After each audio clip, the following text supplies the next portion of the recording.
going? Kevin Cleary here with a knife video for you.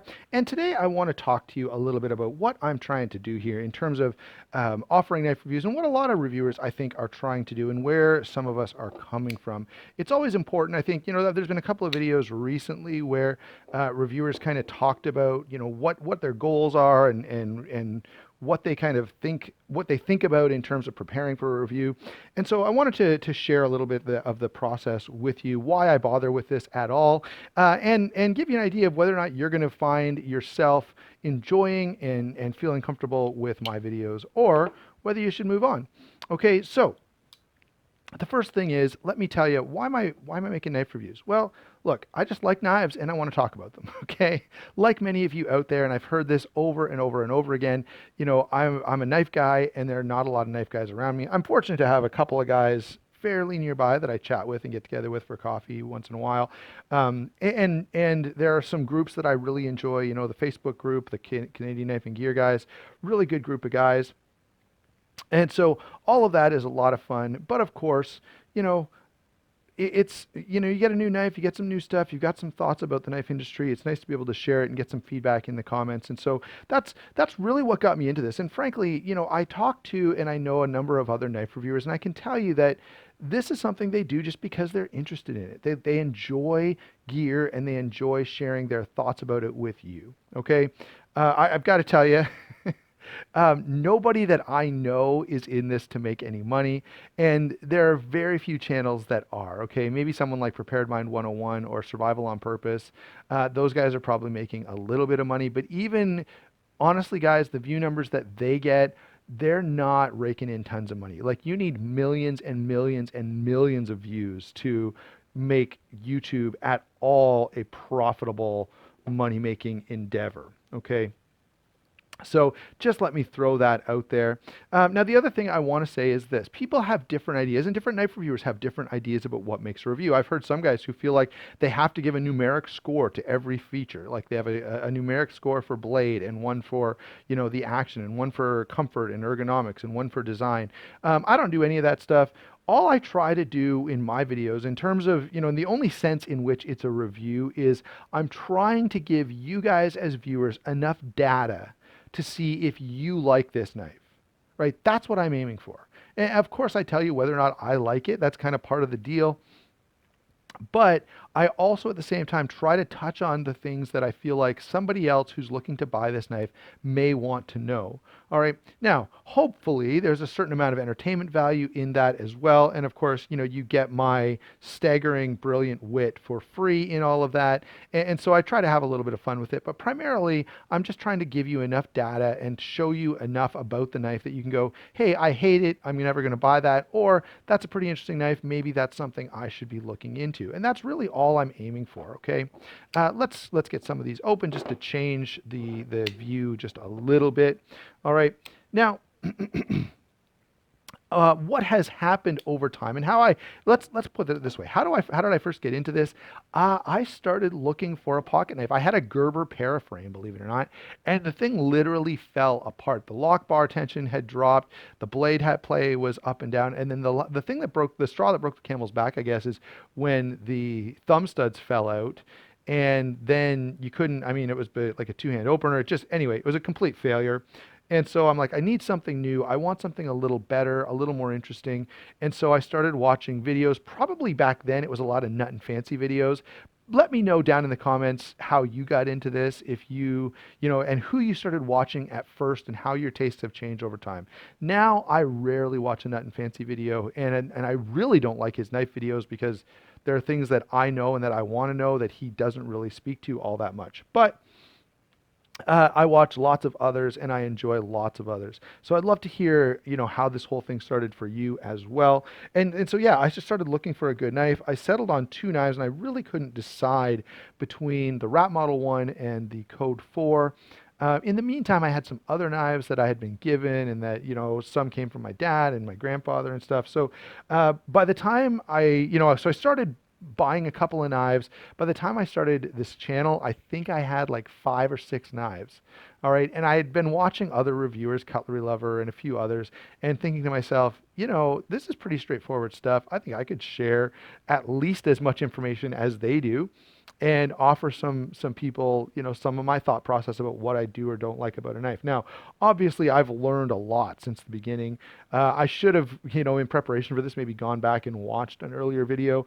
But I will say this, by this point, right? It's gone beyond just looking for a good knife. I've developed a level of interest in the community. I've developed a level of interest in the industry, and it's just become sort of a hobby for me where I kind of follow what's new and what's going on and what people are saying. I watch a bunch of different reviewers and enjoy them for all kinds of different reasons.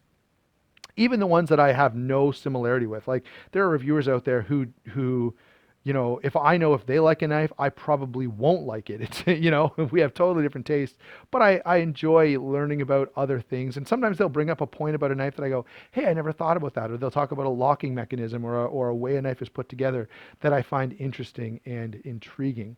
So the other thing I wanted to talk about in this video, now that you kind of heard a little bit about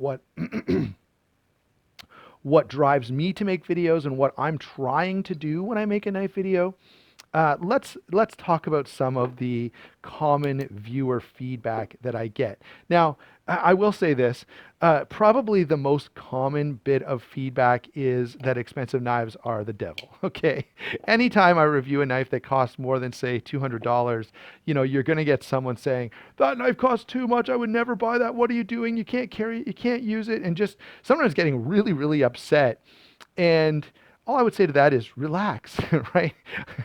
Just because you're watching the video, it doesn't mean like I have no control over your PayPal account or credit card or anything else, right? Buy the stuff you want to buy, spend the money you want to spend. Uh, you don't need to have a little meltdown every time someone makes a knife video about a knife that you feel like is too expensive. Okay.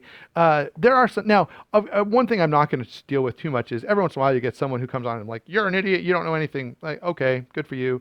Thanks for coming. We'll see you later. Right? Those I'm not even going to bother with because there's no substance, right? There's nothing valuable in that statement other than you disagree with me. Probably, and by the way, most of the time those comments come from people who, let's say, they have a knife like this, a Real Steel Griffin, and they think it's the best knife that's ever been made, and I do a review of it and there's some things I don't like. Then they get mad and they say, you're an idiot, you don't know what you're talking about. Okay, fair enough. The next one is, there's another one that's pretty common that it seems to go in waves, and that is, you and all those other YouTubers, you don't use your knives. Let's show you breaking your knives and doing it. Well, sorry, a knife is a cutting tool, and frankly, cutting stuff doesn't harm your knife all that much. Okay.